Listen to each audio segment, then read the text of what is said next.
looking back, how do you think sports played a role in shaping you to be the person you are today? I spend more time with my coach than my parents. I've seen a lot. The kind of competition, the competitive world was introduced to me at very early age. And What was your age then? in newspaper, I used to have mine in Hindu. Okay. There was editorial which was written for me, Okay. and which was very prestigious. Yes. And half of the page was written about me. Now that's missing because of social media. Controversy wins, negativity wins, and you don't know, talent may not always win. That's all. So it is indeed my pleasure and absolute honor to welcome the one and only bold and beautiful Miss Jwala Gutta to Familiarize. Welcome, Jwala. Thank you, doctor. She is a trailblazer and firebrand. One of India's finest elite athletes who put women's badminton on the international map. With 316 match wins in doubles and mixed doubles. She peaked at world rank 6. A 14-time world champion and 2-time Olympian. She was the first Indian badminton player to qualify for 2 Olympic events. An Arjuna awardee, she has medaled in major tournaments like the Commonwealth Games, Thomas Huber Cup, Asia Championships, Super Series, and Masters Finals. Beyond her achievements, she's a vocal advocate for gender equality. And is transforming Indian sports through her training academy in Hyderabad. What are the sacrifices you feel you make along the way? And more than me, I think my parents gave up a lot of things for me. What would you describe as your career low? My own people who know me can. Being a gynecologist and someone who's doing infertility, there is a lot of social stigma about infertility. They are like, you go to a doctor only if there's something wrong with you. Anything in Google, everything leads to cancer. Is there something you would want to tell yourself looking back now in retrospect, your late 20 or 30-year-old self? I don't think, other than egg freezing, I wouldn't have done anything different. It does not determine your worth. No, even if I don't get pregnant, I chose badminton, I chose my profession, and I have no regret. What made you start an academy and what are your hopes and dreams with it? From the age of, I think, 20, 21, I knew. I should say you've been a strong advocate for gender equality and right from the beginning. And what do you think needs to change? The so-called broad-minded in our country, when you say you're broad-minded, it just doesn't limit to girlfriend, boyfriend, and premarital sex. That's what it remains to. But that's not broad-minded. Broad-minded is to see that we are all equal and we all should speak for each other. Favorite actor? Favorite actor? Apart from my husband. Yes. One thing about Vishnu that you like, tolerate, would like to change. Final words of advice. As I said, becoming a champion is easy. Staying champion is difficult.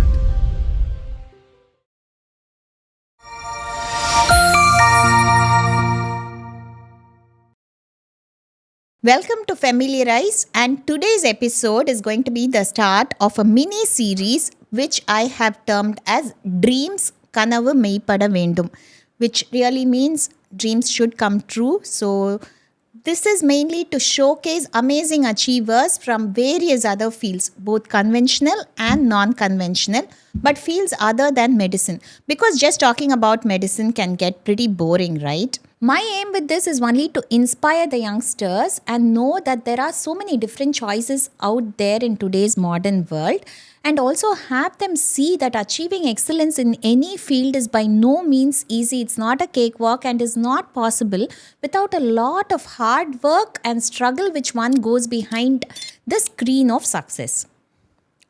To kickstart this series, we have a very special guest with us. So it is indeed my pleasure and absolute honor to welcome the one and only bold and beautiful Miss Jwala Gutta to Familiarize. Welcome, Jwala. Thank you, doctor. And thank you so much for accepting my invite, though I know it was very last minute and you're actually planning to fly to Hyderabad just day after. That's no So trouble. I have decided to call your episode Rallying for Change, the Jwala Gutta story. And so let's start. I would like to start right at the beginning. So in your childhood days, when, how and why did you get into sports? And really, what made you choose badminton? I mean, I didn't choose anything for me. I was too young, Okay. and as you know that we are not in a sporting country. Yes. Whatever has to happen, it's the parents who kind Decide. of decide, and we live in a patriarchal society. And I was the first girl child of my, the whole family. My dad, and his siblings had only boys. Okay. So my dad was the youngest one.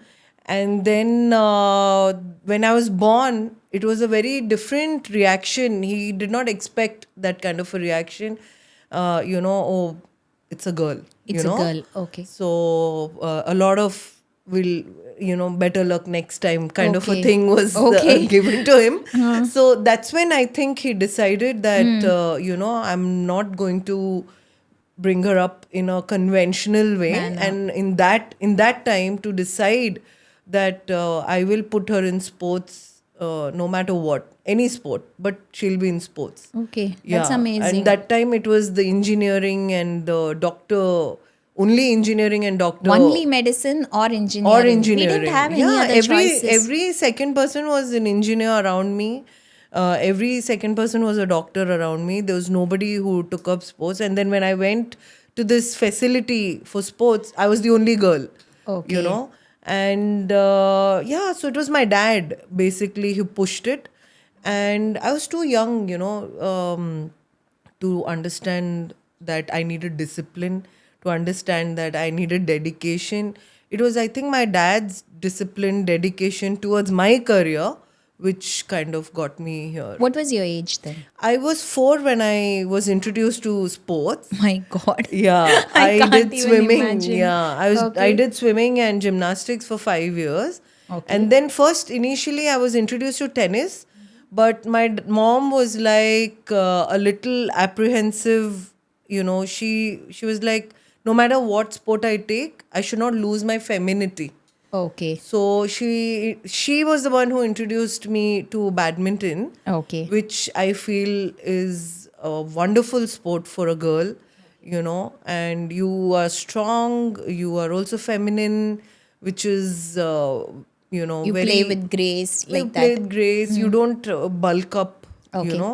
and that was the whole idea. And a good coaching center was available, right? It was very practical also for us.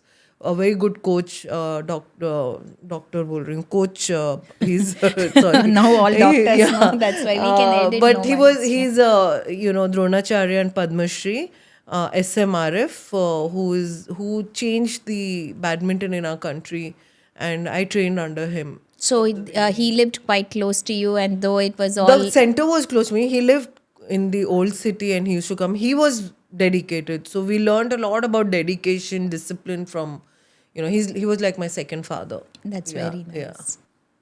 So looking back, how do you think sports played a role in shaping you to be the person you are today?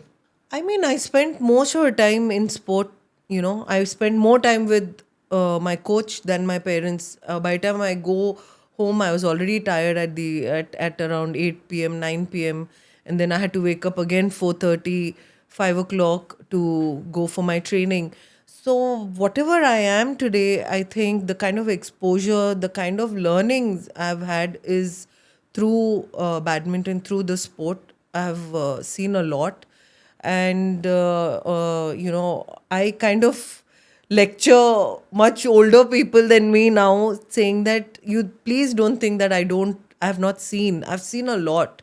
The kind of competition, the competitive world was introduced to me at very early age, and the kind of politics or the kind of things which happened off the court also, was So introduced. you learned to navigate everything quite successfully. True. I don't know if I was successful, but I kind of stood my ground. I believed in my skill. I believed in my ability to do well, no matter what kind of criticism I heard, I think today in this social media world, I've become so thick-skinned is because of the criticism I faced. And with every criticism, I always gave a win, So I kind of learned how to reply through my performance. That's very nice. Instead of, so your reply was your performance and 100%, putting all 100%. the energy into that Plus, then rather it's than. not that I never spoke. I'm also very vocal about, Okay. but I always believe that I always spoke for everybody. It was not always me. I always felt that if the surrounding of me is good, then I also am good, and I always believed in that concept. That's very nice to Yeah. hear indeed. But if you were all the time on the courts, what happened with schooling? Was it traditional? What happened with that? So basically, this is what I've learned time management also. So it was very clear that I had to do my schooling and I had to complete my education as well. There was no, so we come from that. Now I Yeah. see with my academy, I see a lot of parents are like, no, no, let him just choose sport. But I always feel that with education, I was able to understand the sport much better than people who never went to school or are not educated. I feel I understand what is needed. I understood things quicker than the Other set. other players or sports person who are not going to school. I know how to mingle with people, even if they are not from sports background. I can strike a conversation. So the school, the my timing was 4:30. I wake up, 5:30 training, Okay. train till 7:30, 8 o'clock, get ready wherever I am, catch the bus, go to school, or my dad drops. The school was at 9 o'clock at that time. Now I believe the It's school earlier, is yeah. early, which again is, I feel, not good Not good, because yeah. children have no other choice but to study. Then I'm from KV, Kendriya Vidyalaya. So they gave me a lot of permissions, 1 hour late, 1 hour early, I could leave. So I used to leave school around 2:33 and then come to my training session again at 4 o'clock. And then from 4 o'clock to 7:30, and my time was managed, timetable. I had a timetable. And in my summer holidays, I used to finish reading all the books of my. So I was a good. I was a good student. Till eighth class, I was also 80 above distinction. But after eighth, what happened? I started going to camps, Indian camps, where you have to spend at least 6 months. So I was not able to go to school, but I managed to pass every time. So there was no So kudos pressure. to your parents because otherwise it's a lot of pressure on the kids nowadays to 100%. just study, right? So and Study and get good good grades. grades. So they want them to go into sports, but that's sort of like option B, and then you always want them to get good grades. So it's just not possible to excel in both, I feel, for most of them. No, because the thing is, we don't, as an Indian government or the system which we have for sports, we don't give that kind of a security to parents. Yes, yes. My father was secure within himself.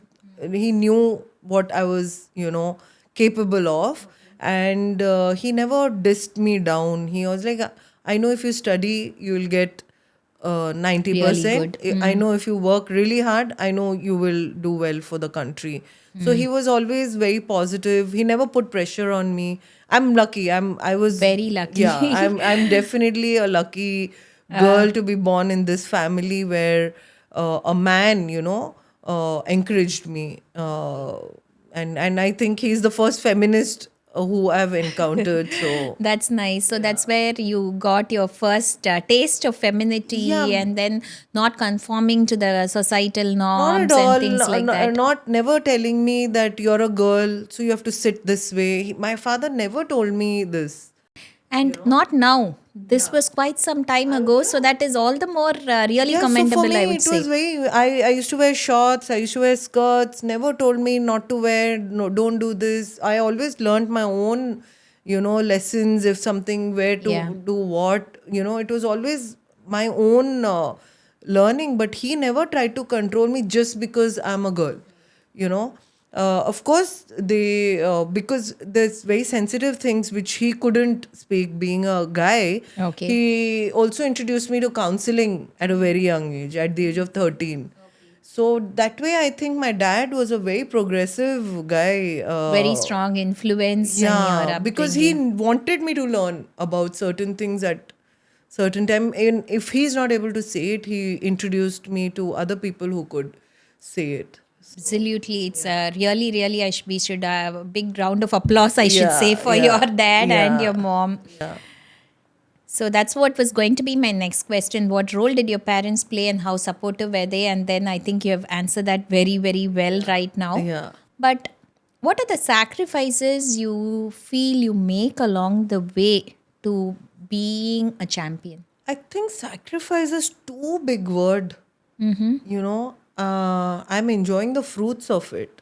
So I did not sacrifice. I gave up. I Okay. gave up certain thing at certain time, like birthday parties, like socializing.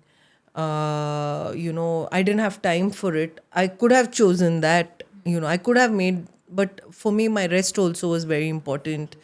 So I think sacrifice is a very big word. Strong word. Yeah, I think that we should use it only for, I think, Yeah, people who very- give their life for the Life, yes, country. yes, true. I am enjoying the fruits of my hard work, and I gave up. And you have to give up. And like, if you want to be a doctor, you have to give up, and you have to study a little more than other people.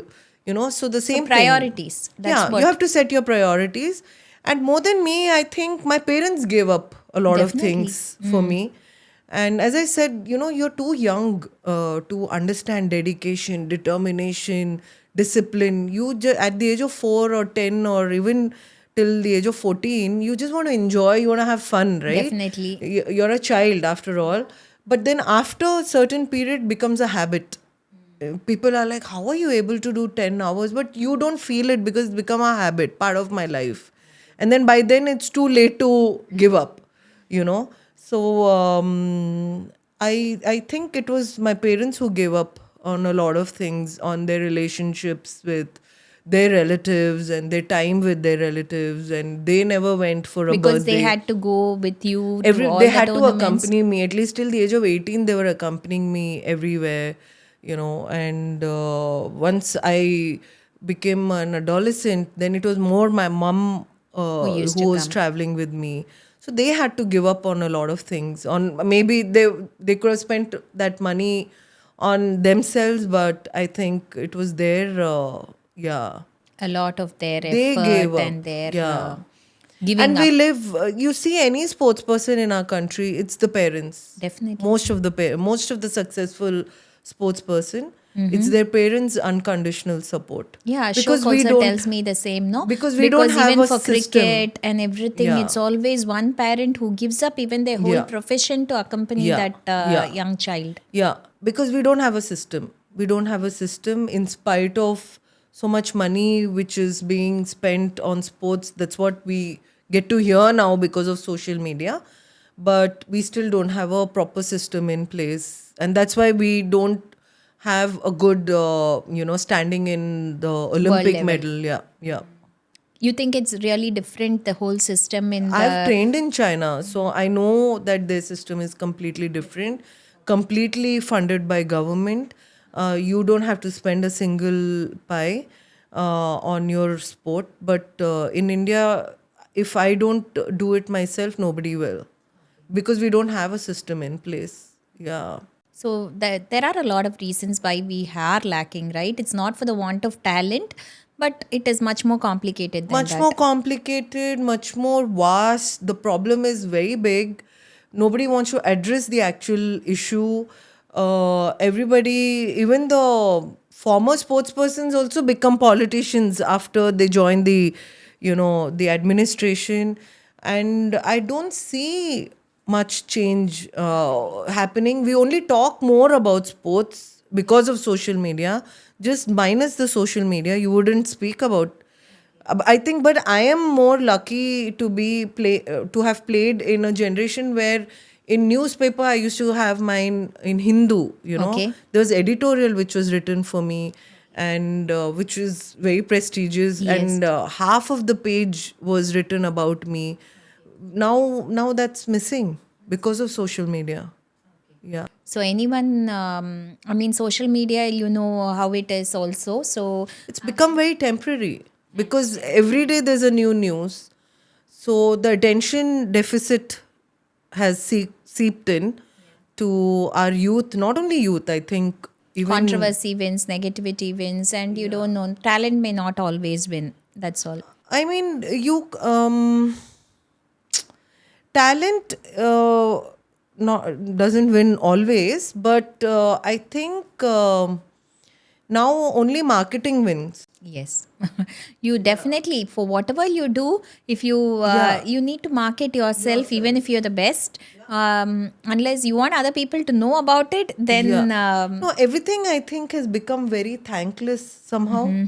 Unfortunately, I feel even after COVID, even the doctor's Yeah. job has become very thankless, which Definitely. is very saddening because I think I'm an atheist.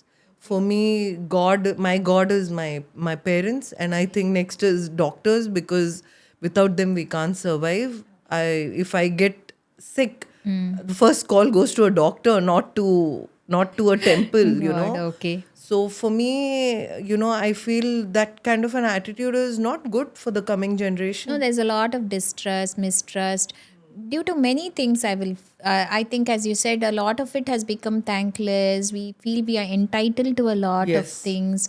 And only when we go abroad, we will know the true scenario.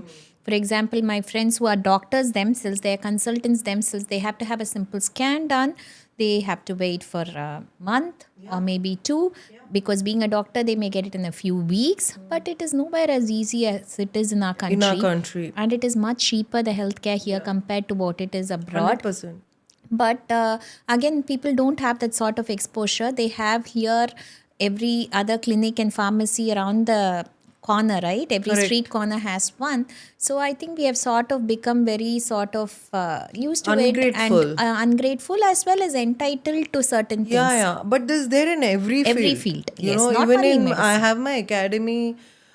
Children are not happy with the world class facility I have made. Okay. I played in a government facility all my life, and I kind of whatever I learned from everywhere, I put in everything in this. They still have time to complain. Parents complain so much. And I don't remember myself complaining to my parents playing in a government this, facility. So I think it is the way we are raising the next generation also, in a Yeah. way, giving them And everything too much very Google easily. knowledge, I think. That is what is spoiling. They Yeah. think they know everything. Definitely. More than a doctor. Or more than a player now. More than a player Yeah. now. Yeah. Tell us about preparing for the Olympics, because I think that is considered one of the high points in any athlete's career. And what should really be the mindset? It's not only the physical preparation but also the mental preparation, I guess. And what should be the mindset of a champion when they play for their country? It's such a prestigious honor they have been given, with the expectations of more than 1 billion people hovering over their heads. So I never went in with that with that thought in my head. But Olympics is the ultimate for any sports person other than cricket, and that has always been our dream. I can say it for every athlete. Um, Anything you want to do, as you said, the kind of pressure which we face for Olympics, actually you cannot change the way you think just before the Olympics. So the years, keeping that Olympics in mind, that years of practice, what we do for our physical need for badminton, you also have to practice your mind. You have to practice the way you think. You have to practice thinking positive. You have to practice being fearless. You have to practice being confident. It doesn't come just like that, practicing skill is not the only thing. The way you are off the court, the way you think off the court is also very important. So for me, I was very temperamental, initially in my teens. I used to get very angry, break my racket. And, I was, because I was raised amongst boys, so I want to like fight and win. Even in my practice, I want to like break somebody's head. Aggressive. I was very aggressive. Okay. I was known for my aggressiveness. But as I started growing up, seeing a lot of things, then you come to know that badminton is not the only problem I have to deal with. I have to deal with societal problems and the pressure and how to deal with criticism. So that kind of calmed me down, and then playing with different kind of partners. I learned, so I always kept my mind open, learning from my juniors, also learning from my seniors, and just practice. I don't know. I just practice being fearless because I saw this attitude of in my seniors. I was 15 when I went for my first international tournament. And it was very disappointing for me that my seniors are already planning to book their return ticket based on who they're going to play. Okay. So they're giving up before they even started. So that is the attitude. And then I come to know that Indians have that attitude, inferiority. You know, Expectation that ek we are not to going to. one they hear big name in the game and they're like, okay, we're done. That's all. Psychologically, Yeah. you are out. And off the court, you see any fair skinned person, you know what I'm saying? Yeah. You know, any Yeah. foreigner. Yeah. So we give him more respect. Even if he's an unemployed Not foreigner worth it, yeah. in his own country, you know. So they have that attitude, and I come to my dad, and I'm like, my seniors are already planning sightseeing. They have not even played. What is this? My dad said, I don't want you shop anything. I was 15. You're not going to buy anything for me. You're going from airport to hotel to the arena where you're going to play. Even if you lose 11-0, 11-0, you're not going to go shopping and no sightseeing. And that I maintained till I retired. Oh, okay. Yeah. So that Single-minded focus. completely, and you are no less than anybody is what was put in my head again and again, Drilled again and into it. again. Because in the first tournament of mine, I did not do well. I kind of lost 11-1, 11-0 against a Korean. And but then I had to practice. I had to come back, practice, visualize, you know, control my mind, and that kind of. So preparing for Olympics was just not a month or 2 months. Yeah, It years was and years. It was almost a 15-year journey for me. Yeah. But we all concentrate on the physical aspect, fitness, nutrition, and everything. But the mental aspect, is it given equal importance? Now I think there are sports psychologists, but at that time, so was it only your effort that you were doing all this mental work on yourself, or did you have help? We were not told anything. But once I started playing internationally, I realized that I might not be as fit as world number one physically, but I was fitter than him in my mind. And if you see in top 30, all are equally physically fit, you know, equal. They're quite equal. If you do any test, you'll find all of them come. But whoever is mentally strong that day will only win. And when we beat world number one, you know, me and my partner, we beat world number one in 2008 or 9. Nobody believed. Already my coach were planning, yeah, they're playing world number one. My coach is in the team. Okay. They're playing world number one, and I'm looking at my partner. I'm like, just don't listen to him. You know? Yeah. I was the one who was like, dude, we can beat. What is there? What do they have? We have the same shuttle. Come on, you know? And that was my attitude always. Whenever somebody said that you cannot do it, I'm like, I'll just show it to you, just right away. And yeah, that's been my journey all through. Yeah. So that is also, I think, a very key role in you getting to the top, right? Because otherwise, as you said, physical fitness, yes, you work hard enough, it is, yeah, anyone can do it provided they are consistent and disciplined. But the mental aspect of it is very, very important, if not more, More I would important say. on an important day. Because if you're really nervous, suddenly all your fitness will just go down the drain. You know? So I was sometimes, of course, I'm a human, you know, you're not always confident. But then the days which I was not confident, I used to pretend. I never in my mouth this word of fear or I cannot do it today never came. Even if I know that day that I'm not Fake feeling it at least. yeah. I used to do that. Nobody even knows I think I'm just saying it for the first time. Yes, But okay. yeah. But that's what. Otherwise, you don't want other people, and that's also going to rub off, right? Then once you give out those sort of vibrations, then everyone starts getting sort of demoralized, and that's all going to be on a downward spiral. Yeah, I feel. and my fears and my weaknesses should remain with me, and I want to work on it. That was my way. Attitude. Everybody's very different. positive attitude, I would say. So, what would you describe as your career high? My career high, even though I won the World Championships in 2011, I've won bigger tournaments than Commonwealth Games. Commonwealth Games was in Delhi, was my career high in 2010. Although I won bigger tournaments before that, because I won it in front of my parents. That whole tournament, 12-day tournament, every day there was this article by our chief coach who was accompanying with me Okay. every day, saying that only the singles player can win medal. Ah, okay. And we were rubbished off. And my partner was literally every second day crying looking at the article. Who was your partner? Ashwini. At that time? Yes. She was new. She was a kid, new kid on the block. And we just started playing 2009. And this was in 2010. I became like a protective mother over there. I'm like, don't worry. Don't read. Don't get affected.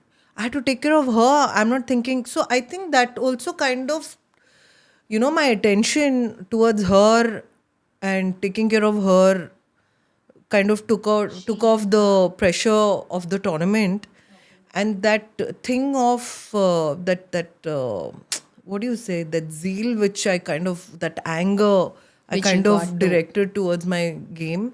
And we were the first women to win gold ever in Commonwealth Games, and it was in front of the whole country, the crowd, the Supporting local you crowd, and whether they everything. supported us or not, but doing it in front of them, because I have won bigger tournaments before that, and we were never mentioned by our association. And now nobody could ignore us because we did it right in front of them and the local media. Otherwise, I was world number 6 in 2009.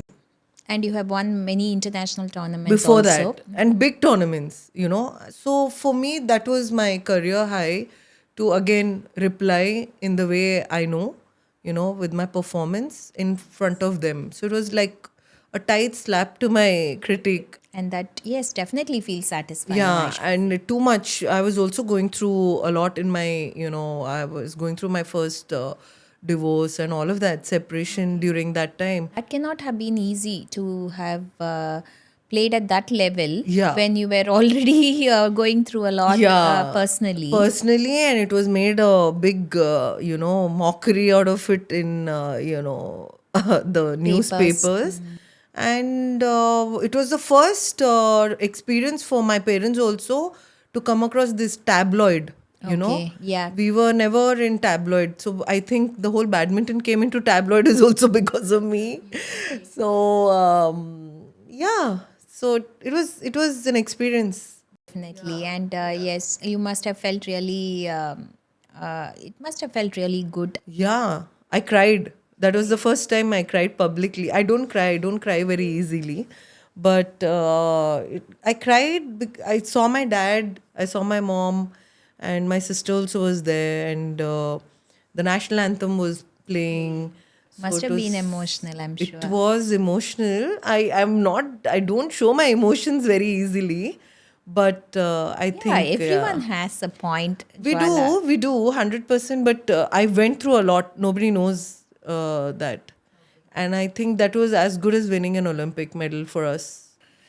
Even when you're hearing you recount that, no, I can feel the emotion which is Yeah, coming through, and yeah. what must have been the pride you must have felt. Your Because parents must have had I was in thrown you. out of the team before that, for no reason. I was number 1 in the country.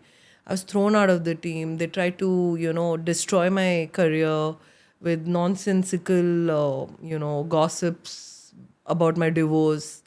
Yeah, it was too much. My parents also, it was first time for us. Now anything comes, we are all like, yeah, okay, we've dealt with with this worse. before worse. Yeah, so, but that time it was the first, so that's why I don't get affected with social media trolling. Because I've been through a lot worse. That was going to be my next question, because what would you describe as your career low, which you felt that was like, this was the lowest point in my career? I don't think I considered any point of my Journey career, as low. yeah, low.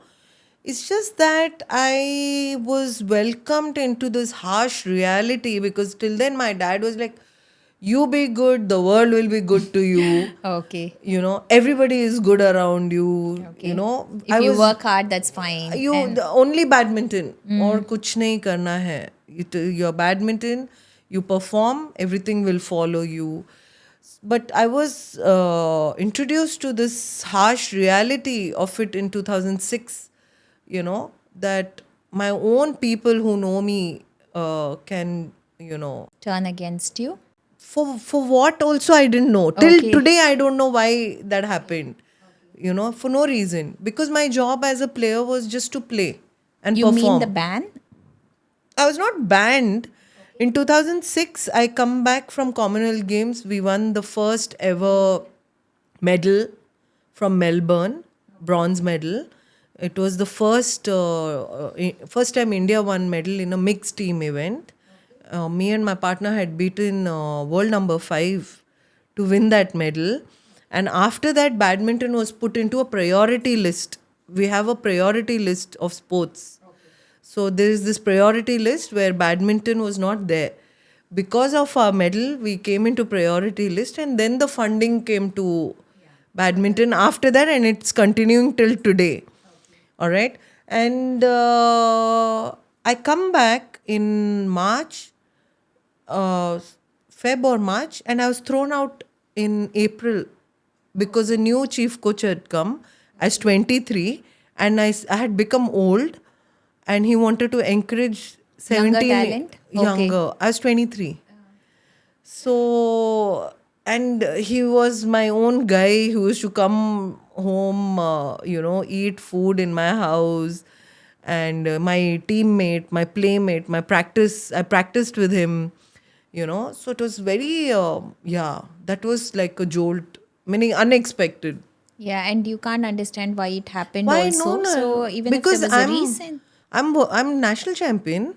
Like, there can't be any reason. Yeah. But you got over it. I got over it. I mean, I still cannot see it is. See, we have to understand, doctor, my achievements and my career is just not my career. It's my parents, my coach, my playmates who practiced with me. It's everybody's hard work, especially my parents. As I said, that they gave up a lot. And seeing them stressed is what pinches me. Even till today, if I see my dad a little stressed, anything, I'm like, I have to do something about it. And to see them in a very helpless, I mean, why should we be helpless? We were, I was number one. All you need is say that, Jwala, you didn't perform, then I understand. But there was no way that I had not performed. I just come back with a medal. Nobody has beaten me till now. I'm 15-time national champion. No, I've been unbeaten for, more than a decade in the country. And It made no sense. so that was a jolt. I will not say it was a low, but that kind of pushed me to do better. That's what I can see recurring across our conversation. You have always taken your lows and you've somehow not let it get you down, and you have channelized that sort of energy into doing better and, And that's proving every yourself. time, doctor. Every time there's something happened and I have won. So That is an amazing attitude and something which I would definitely want our youngsters to take, right? Once you just fail at something, there is some setback, they immediately get demoralized and they want to give up. So, across this whole conversation, I've been hearing this recurring theme, which is really inspiring, I should say. I mean, that's how I was brought up. I think my dad is also like that. Like, oh, you have a girl now. What will you do? That was the question. And then, it was him. I think people around me. I've been lucky. That's what I'm saying. It's just not me. My life. Although it's an individual sport, I needed a team. and my parents played a very big role, and my coach. Yeah. Childhood influences always play a really important role, I would say. And what you speak to a child is very important. And my dad and my coach were very, positive. always in their approach with you. So, when and why did you decide to hang up your boots as a professional athlete? Again, that was also not my decision, but in 2016 I came back from Rio, and I come back after Rio, and the chief coach again says that you're not part of the team because Anymore? your age. And I'm like, see, if I'm a chief coach and somebody comes back from Olympics and he is a former player, Yeah. the minimum respect is you give some downtime, or the players like me can help the future Yes. if I'm there. So I would use my but he just, I don't know, he was just after me to, get out. And 2017 I was like, chalo, I wanted to now, I've done this for a very long time now. I've been in Indian team since 99, and I was like, now I want to also experience something else. I cannot, my life cannot revolve around badminton. No, it cannot forever. No, Maybe not cannot. in the And I same had to level. accept it, but I again will not forget that I was not given that kind of a respect, Which is what you would want Which as a minimum. anybody- Anybody would want as a minimum. When you've so, done so much. Yeah, he doesn't even mention me till date, but I know what I have done for the game in the country, and that nobody can take it away. So whether he acknowledges or not doesn't matter. I think, yeah, everybody around acknowledges, so Yes, it's fine. yes. Yeah. I mean, what I feel, being a outspoken woman, more than finishing my career, he wanted to finish my spirit, Which he can never do, I think. I which he think you're couldn't. not. Yeah. Which he couldn't, and that's what has kind of remained with him. Because I have no personal animosity with him. I have not tried to snatch away his position. I have not tried to snatch away his whatever, wealth or whatever. There's no, like they say, there's no Personal grudge, nothing. Yeah, there's nothing. I've never, had that kind of a relationship with him. He was always my senior, and we gave him a lot of respect. So I think he just wanted to finish my spirit, which he couldn't. He still sees me smiling, enjoying my life, doing well, smiling Yeah. more than anything. I think that's what many of the people in the system who try to control, they don't like it. They don't like me is because they cannot Control you. control me. Yeah. And for the record, you're talking about The chief coach chief of our coach. country. Okay. So post retirement, because I don't think you have completely retired just as a professional athlete, what made you start an academy and what are your hopes and dreams with it? So my academy I like the logo, by the way. Yeah. With the arrow pointing up. arrow, and also it's an anchor. If you see J G together, it's like an anchor. And I always wanted to have an academy. From the age of, I think, 20, 21, I knew once badminton is done, I'm going to have an academy where everybody will be given equal opportunity. But I really didn't want to do it privately because I am a government product. I'm a state government product, and of course, later on, the central government. I paid only 100 rupees to learn badminton. And we live in a country where privatization will not help any kind of Only those who are like profession. privileged will be able to come up. And privileged people don't have the fire what the. Yes, definitely. I will completely agree So with that. we were a middle class with one scooter, my dad riding 100 kilometers every day for my, You know, the kind of drive lower middle class The and need to prove themselves, need to come up. get out of their Yes. situation Yes. or whatever, and they would really understand what is a sacrifice by parents, or what all they have given up. For a privileged lot, it's a little difficult. I'll not blame them. The situation is like that. But my whole idea was to take a government facility and adopt the whole facility and bring funds and get underprivileged, because the kind of reach what government can have, a private sector will never have. So, but I waited again, that time it was KCR and KTR, and they promised me a land, they promised. Then I went after them for 6 years, 7 years. Then when that didn't happen, then I kind of had to, make my own academy. And then, I have to survive the whole academy, so I have to charge a certain fee. But in the long run, mine is a complete non-profit organization. But in a long run, I want to have these children pay nothing to come and learn badminton. That will happen only if a government or a Some support is there, yeah definitely. CSR or donation, if that happens. I want to support at least 50 to 100 kids, and let's So see. it's not being run as a business, No. but only out of passion, right? So as a non-profit. I want to leave a legacy, and I want sports to be available for everybody, not just people. Badminton is expensive. It should not be just, limited to people who can afford it. I want everybody to feel that they can and they have the right to. And I saw that recently you are starting with cricket also there. Cricket, we have cricket ground. I wanted to make, all women cricket academy, because now, the kind Slowly of coming support up, yeah. BCCI is giving. But then I need a lot of support. So I'm just looking, yeah. So best wishes with that, and I Thank hope you. that what your initial vision for it does come Yeah, true. thank you. I should say you've been a strong advocate for gender equality, and right from the beginning, I could see that we have been having this conversation. So, where do you think we are at present as far as sports is concerned? Because I'm not even going to talk about the general world where we know we are not.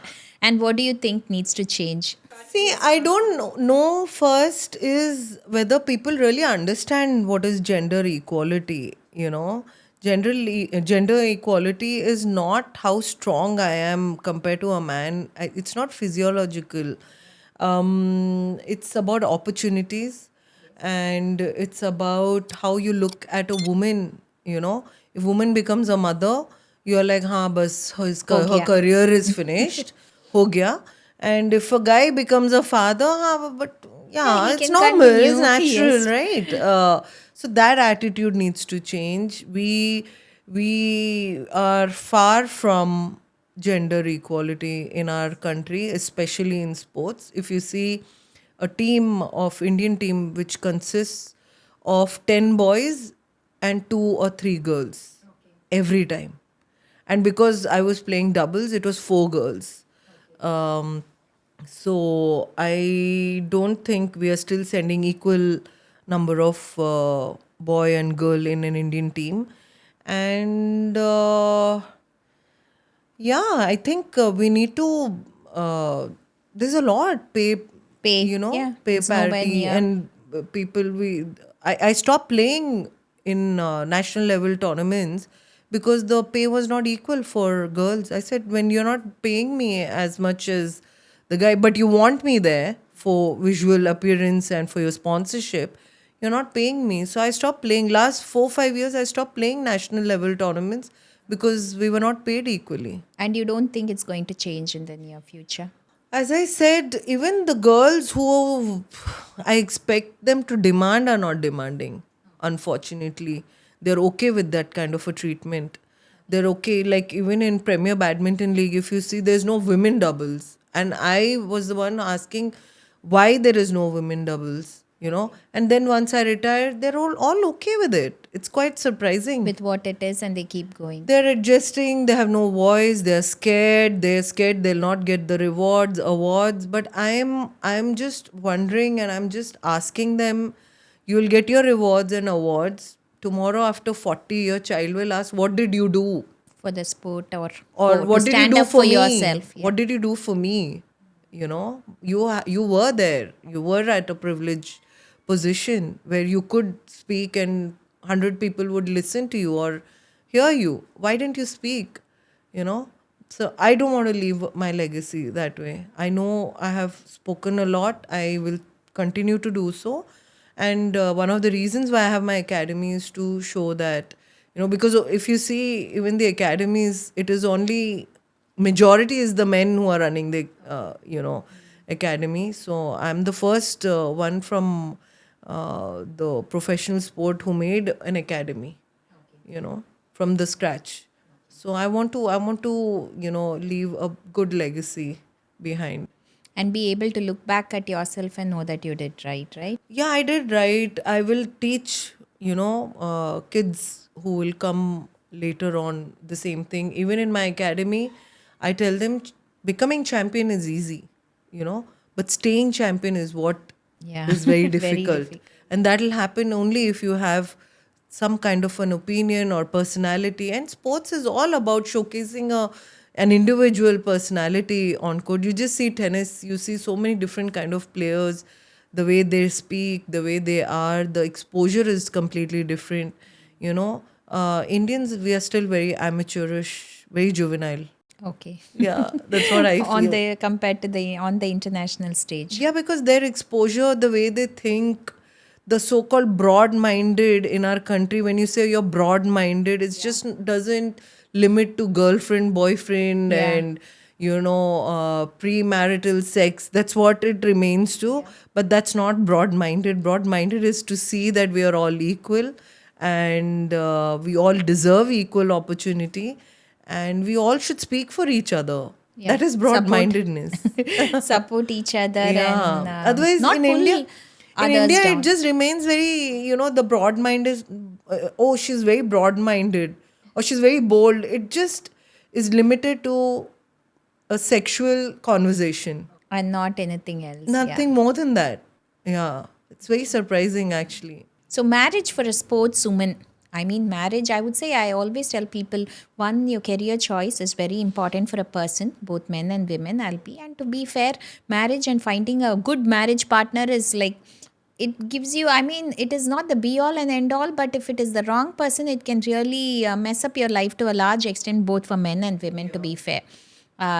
So I don't want to confine it to women, but what I meant was marriage for a sportswoman in the sports field as a professional athlete is going to be challenging, because you're immediately post marriage, as you mentioned, it's going to be societal expectations out of a woman are always going to be more than out of a man as such. So did that change things for you? My first marriage, till today, I'm like, why did I do it?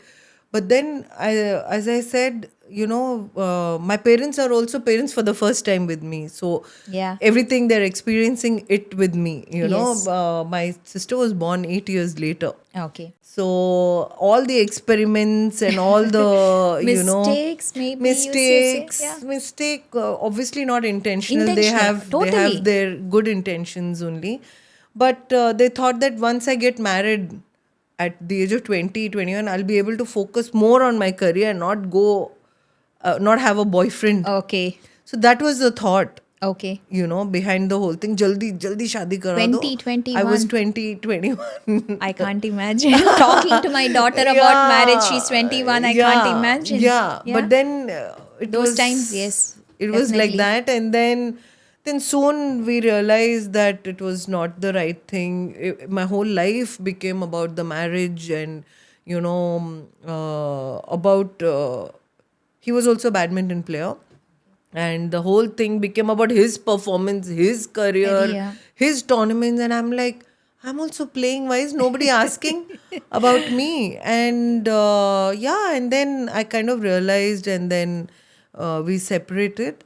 And as soon as we separated, I started doing extremely well. Well, okay. And because my whole focus again was Came back only, on your sport, yeah.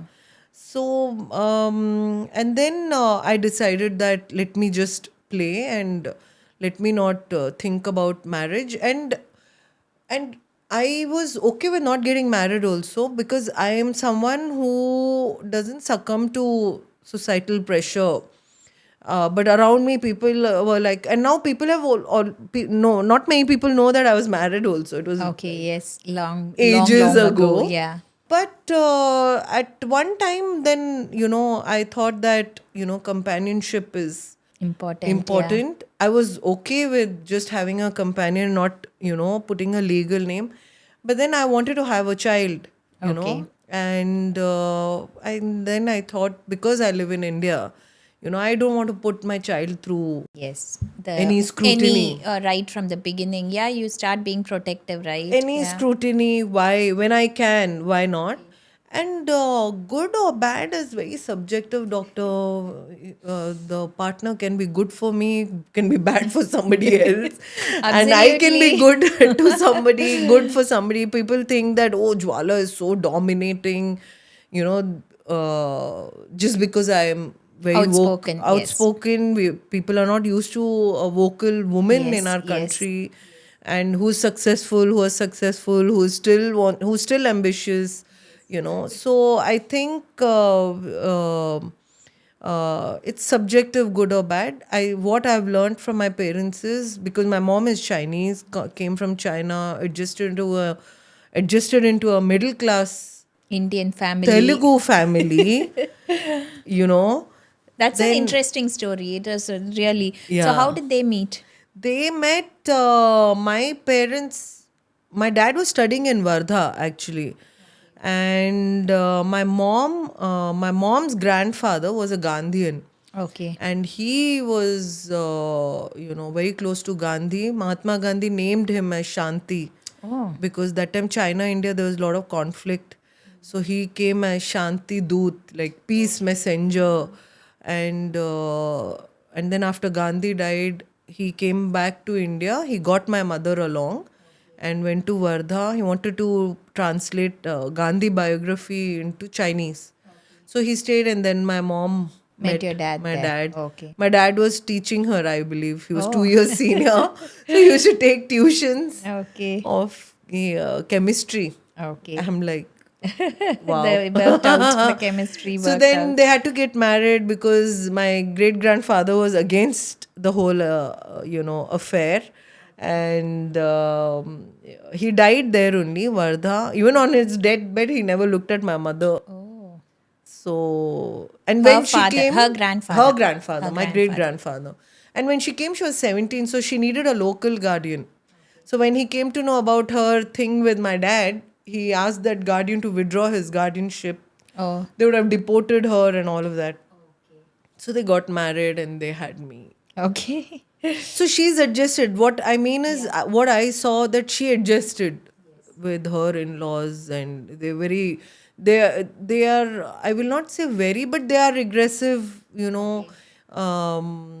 She didn't fit the normal Indian definitely. bahu, and then girl was born. Wo bhi they had to Yes. hear. So she adjusted. What I've learned is, any relationship, whether it's daughter, father, daughter, mother, husband, wife, sister, we have to adjust. Needs a lot of work. And we have to adjust. There's nothing called good or bad relation. We have to adjust. If you think it is important enough, you have to make certain compromises along the way. You have to see the good more than anything. And not keep on trying to change the other person, I guess, and accept them also to a Accept certain them and adjust. with their good and bad. This has been my mantra with Vishnu: adjust. Okay. So that's what I'm saying. I could be good with him. He might like me, and somebody else might think I'm not the perfect partner. There's no perfect. I think it's very overrated. No, there's no perfect partner. I don't Yeah, think yeah. anyone can claim that. And if they claim that this is the Yeah. perfect relationship, I would Yeah. say they're lying. And no good and doubt bad is about it. subjective. Yes. That I completely believe in. So trying for a baby, you have said you've talked a lot about your baby. So you wanted to have a child. Was Yeah. that always on the cards with you? Yeah, I think I'm a very natural. Maternal instinct. Yeah, from a very long time. Also because my sister was born 8 years later, so I kind of then I had a very junior partner in 2009. So I think the maternal instincts are very natural, and I always wanted to have a child. All my friends had kids, and I'm very close to all their kids. In fact, my best friend's daughter is my goddaughter, and I'm very close to her. So As long as you found the right partner, of course. right partner, I thought, okay, till I can try. If not, then I would have probably been a single mom, which also I'm okay with. But if I thought that if I can get a partner, why not? And then What Vishnu has came. been your personal struggles you faced, if any, during your journey to parenthood? So basically, I think egg freezing was introduced to me very late. And by then, and then, I've never been a sick person, doctor. I've always been healthy. I never even got fever, cold. In my 20 years, 24 years of playing for the country, not once I've fallen sick. Okay, so You know, robust immune system. I have never fallen sick. The only time I felt sick was after I stopped playing, and that bouts of fever or whatever, because I think I was not active. Maybe my immunity had gone down, and the COVID. And somewhere when you are, leading a healthy life, and I don't drink and smoke. So, but I think took it for granted that ठीक है हो जाएगा. I have time. Yeah, I have time and I'm healthy and I don't have any issues with my body and never felt sick. So it kind of, and COVID hit, which was, I think, I don't know, I have a very strong feeling COVID kind of delayed everything. Everything, yes, definitely, for 2 years, right? Yeah. So I think, but yeah, I always wanted to be a mom. You said you have never really adjusted to societal norms or just towed the line and things like that, but you do know that there is still, being a gynecologist and someone who's doing infertility, there is a lot of social stigma about infertility. I have 18-year-olds being married for 6 months and being brought to my clinic saying they can't conceive. And I say they should never be even married at that age, let alone think about becoming mothers. But we see a lot of young mothers. We see a lot of rising infertility. We see the social ostracization and stigma which is placed on the couple in such cases, which is really sad. It's not only their own wish to have a child, but it is also all the Everybody pressure around on you you, wants which is you to placed have on a your child. head. And nowadays, yes, now IVF is there. But even IVF seems to be something which should be ashamed about. That is a general misconception which you have, that somehow there is something different or something artificial about it. So many myths and misconceptions surrounding IVF, which I think in today's day and age is really sad, because you know that IVF can be a boon for a lot of couples. It should not be approached lightly. I would never ever push someone directly to IVF unless they really needed it. But it is not to be trashed either, or thought that the child born out of IVF is in some way going to be different, or any problems associated with it. So I think in today's day and age, people should be open to a lot of things, get educated, be aware of their choices. You talked about egg freezing. Even the other day, I had a patient who came to me at 42 years. She had been through about 8 cycles of IVF before. And she said, Doctor, I was in my mid-30s when I did 6 cycles of IUI. If only I had known back then that as I age, my chances are going to get lesser and lesser, even with IVF, I would have probably taken different decisions back then. So this lack of awareness leads a lot of people to delay treatments, thinking that just because even if you have the money or if you wanted to do it, you could do it at any age and get pregnant, and that it just doesn't work that way, right? I mean, even to go to a doctor, there's a lot of fear. They are like, you go to a doctor only if there's something wrong with you. You know, they don't want to go to doctor to, know or learn something about yourself or about the subject which you don't know. And I completely, I mean, don't agree with that kind of an attitude. A doctor can be a teacher, you don't know your body, and a doctor can literally teach you what you probably don't know, and what you and I don't believe in Google knowledge, nowadays. Because it doesn't tell you what is specific to And your practical situation. and practical and like when you type anything in Google, everything leads to cancer. Yes, first would be that on the charts Yeah. would be cancer, right? So I think it is very misleading, stressful, and all that. Going to a doctor who knows you, who knows your body, and who you've been going to, And who you trust. who Find you one trust. you trust. Yeah, Yeah. yeah. I'm not saying everyone's going to be the same. Find one you're comfortable with, who you And believe always in and take trust. a second opinion, take a third opinion. I mean, my point is always go to someone who is well informed and who's been practicing for years, and you have to trust the science, you have to trust the medicine. I mean, And not listen to what someone in your neighbor, your office colleague is just giving, and handing be out truthful. advice or I think be truthful to your doctor about everything. I think that helps, and that helped me. And I completely trust in my doctors, whoever I go to, because I always feel that I'm nobody to.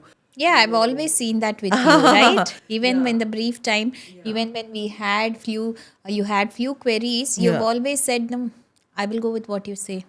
I'm not going to question you. If you like, if you have decided that you're going to trust that person, you're like always, you never try to second guess or Google or ask about side effects, complications. You sort of just accept what they are saying. I Though, mean, that's what the doctors are for. Let them do their job, is my point. And doctors will always want a success from anybody. No doctor would want a unsuccessful treatment. Every doctor wants to, come out successful with their patient. It is also it also gives them the credit. So I think you have to trust your doctors be and informed. stop. Yes, you And can stop do your Googling. research. Yeah, because even if you say that, I'm sure everyone's going to Google, but know where you're getting your information from. Make sure people who are qualified are talking about that. Go to the accredited sources again, like your associations which are there to get the proper information. Just don't do random search of blogs And every or body is different, every mind is different. You got to respect it. Every doctor's experiences are also different. You have to understand that as well. And not just jump. and as you said, get the facts right, know what the choices are, Yeah. and make your own And informed choice. there's so many choices now. The science has gone up ahead so much so today. Doctors can help you. As you said, IVF, is initially people will be like, oh, you're going through IVF, then there's something wrong with you. They don't understand that it's just not.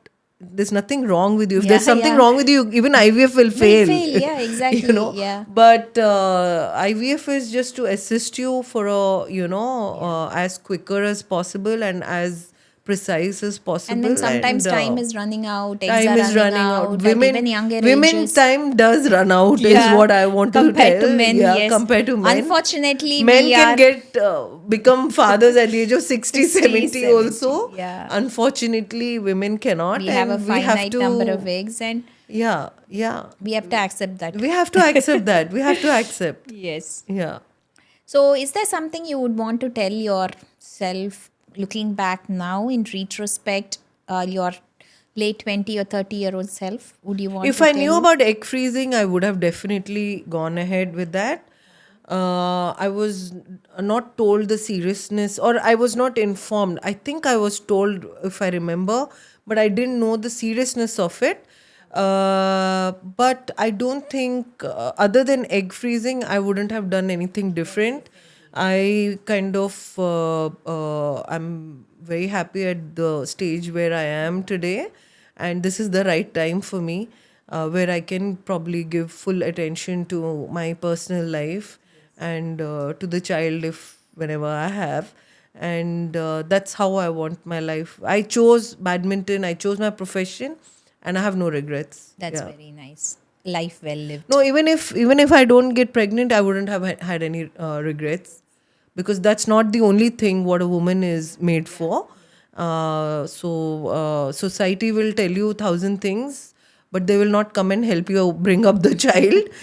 This we need to understand. It does not determine your worth. It is always okay, you want to have the child, but it is in no way going to be the only thing which is going to give you the title of being a woman is not determined by being a mother. Correct. And that is what is gender equality, which we are trying to. If a guy doesn't want to have a child, it's fine. It's fine. It's his choice. But if a girl doesn't want to have a child, people look at her in a different way. Like she's different Correct. somehow, So the yeah. opportunities, the choices should be given equally, is what. We want to say. Yeah. So a rapid fire. Okay. So first love can be human, non-human, non-living also. I never loved anything that much that That I much. cannot live without, because again my dad taught me this, that don't love something so much that if it's not there you cannot live without. But first love, oh my god, very tough. My parents are Your very parents. cliched, but they are my first love. I know without them I wouldn't have survived. So it's my parents, because like my dad's this thing concept is that badminton, marriage, anybody, it's not your life. It is part of your life. If something is missing, doesn't mean that your life ends. So I did not. I have lived by that concept. So badminton, I stopped. It didn't end my life. I have moved on from it, and I move on very fast. And nice. I think we are getting a lot of life lessons from your dad too. So mama's darling or daddy's girl? Dad's. Daddy's girl. My mom will also say that. Okay. I know it's cliched, but sometimes it does. The first one, the yeah. second one is mom's. Okay. Yeah. She's mom's fan, Hit. follower. Okay. Favorite actor? Favorite actor, apart from my husband. Yes. Yeah, we have to be. I'm sure. Otherwise, you're going to have trouble at home. No. My favorite actor is Dhanush. I like Dhanush. I think any movie of Dhanush I can watch. You understand Tamil? No, with subtitles. Subtitles, okay. But I like him. Okay. And now of late, of course, Allu Arjun. I feel I like somebody who's in that kind of a profession where, bad sports or any profession, who don't take their audience for granted, who are not lazy. You can see their work. They're doing different things, being And unconventional, you can see that they're doing something, putting effort. Putting effort. Exactly. I'd like to see the effort. Favorite actress? Kareena for me, all time. Okay. All-time favorite. All time favorite. Yeah. Because again, I've seen her evolve, like from not so great actress, from grooming herself, from becoming a great actress, and to becoming a Very mom. versatile. Mom, and even she also she was not hiding her bump. Okay. She was working when she was pregnant. I like that. Favorite badminton player, men, women? Favorite badminton player for me, man, is Lindan from China. He was a lefty like me. Okay. And very, again, a very unconventional player for a Asian. Asians are supposed to be very submissive, with their attitude, and he was not. He was fearless, and the Europeans are supposed to be that aggressive people, and showing their fist, and he used to show them Back. Okay. back. And women, for me, was an old player, Susie Susanti. I don't know if the badminton players World will know. Yeah. She's from Indonesia, and she had this quality of smiling all the time, even when she was losing. So I think So all the attitudes do matter, right? for me, whole package matters. Yeah, and for me, Serena Williams is my favorite, woman athlete as well, because for me, not only her tennis, what she is off the court also, impresses me. Your mentor? My mentor is my mom. I think the kind of life she's led, and coming from a different country, adjusting. Now she's a, a very successful entrepreneur herself. I Okay. think that's, that is the journey I kind of look up to. And my mentor is my coach, Arif sir. He's taught me a lot. He's a Muslim, never skipped a session because of his festival. That's the only festival they celebrate in a whole year. And for a Muslim, for skipping Eid or Roza is a very big thing. And he did that for me. For me means for my whole batch, for all of us. I learnt a lot that, and then he told me that in their Quran, it said that their first priority should be their work, then comes everything else. And I learnt all that from him. Your biggest cheerleader? I have many.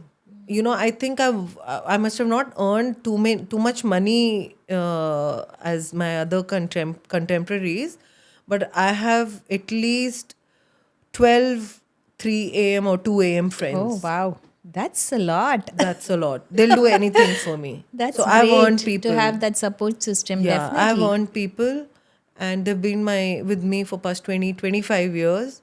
One call and they'll all come here within a call. That's definitely one of the biggest. I mean, the wealth is not only money, right? That is also by your relationships. and People that's don't so understand important. that now, but They will later. They will later. So I was never. So that's why I was never afraid of being alone, because I know I'm never alone. I have people around me. So I'm going to. I'm taken this from Coffee with Karan. I'm going to just snitch that. Okay. So one thing about Vishnu that you like, tolerate, would like to change. About Vishnu, I like that he's a very generous guy. In this day and age, to find someone generous, because I feel I am generous. He's Okay. way more generous Better than than me. you. Okay. I think that's one quality. What I tolerate is he nags a lot. Okay, I tolerate that. Cribbing. Yeah. But I think I'm the only one who he can crib to. So Yeah. So it's okay. But I tolerate it. Okay. And what else? What would you like to change? What I would like, I think I would like him to believe in himself a little more. More self-confidence. Like how much I believe in him. I think he does it a little lesser, but I think he needs to believe in himself. But a lot of us are that way, Jwala. Not as, I think we are not all as, you come across as a Yeah. very self-assured person.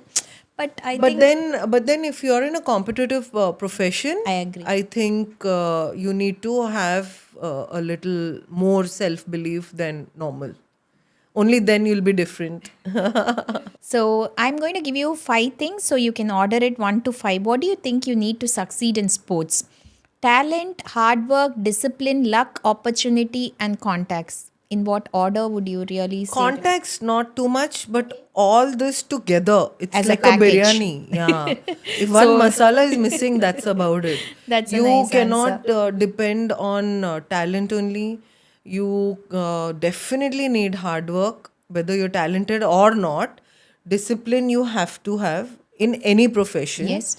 And what Luck, else? opportunity. That also a little bit, like Little salt. magic dust. Yeah. Yeah, little salt, little masala, but you need it. So it's like a biryani. You can't do without one. Yeah. So your greatest strength. My greatest strength is that I can just mute everybody around me, Okay. and I can Just press mute. mute. Oh, that's a I can- superpower. Yeah. That's not strength, superpower. I can exist in a room full of people Okay. and not hear them. Okay. I've trained myself yourself. because I've always played in this crowd, and then Yeah. you can't hear yourself, your contact. When that contact doesn't don't hear it, then you don't feel good about it. Okay. So I've played in that, so I've trained myself. Okay. Yeah, nobody taught me, it's myself. Okay. So I can mute everybody. Okay. Yeah. Good. Not only for the court, off court too. Off court also, because there are some parties which I have to go. Yeah. And you can't, and I can't be part of those conversations. I'm just like, I'm happy. I'm there, but I'm not there. That's my, I think that's my strength. I don't get bored alone, and Okay. I'm not bored easily. Okay.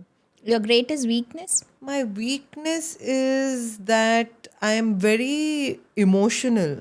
Okay. Although I don't look like, but people around me, whatever happens around me affects me. So I am emotional about it. That's not necessarily a weakness. Not weakness, but I think uh, I can get weak over there. Okay. You dash when you're angry. I Went. I tell. I Okay. say it. I don't Get like it out. keeping it. Okay. Yeah. You dash when you're sad. I keep quiet. So sort of I also go into vent it. yourself, No, vent I it also out. no. I don't go into a No, shell. yeah. No, I say it. Healthy release of emotions. Yeah. I say it. And you fill in the blanks, I'll say, instead of dash. You fill in the blanks to de-stress. I drive. I like driving. Long drives. I like driving. Online shopping. Yeah. Stress buster. Yeah, and I watch a lot of content. Positive content.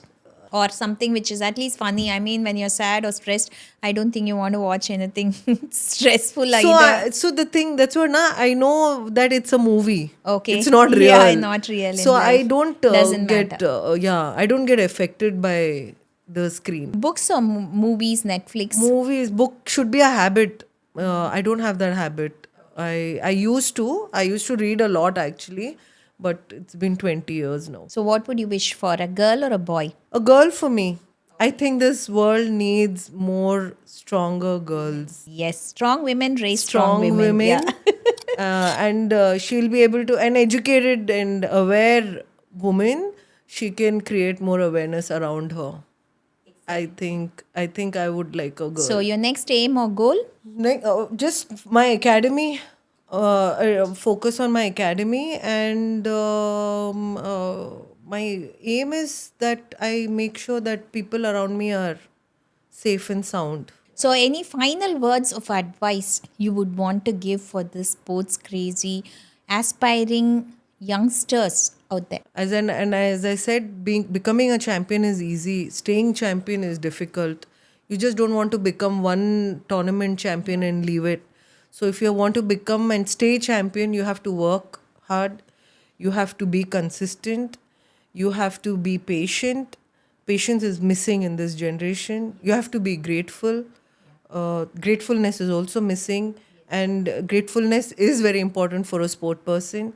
And stop complaining. I mean, you have to adjust. You can complain only in your house.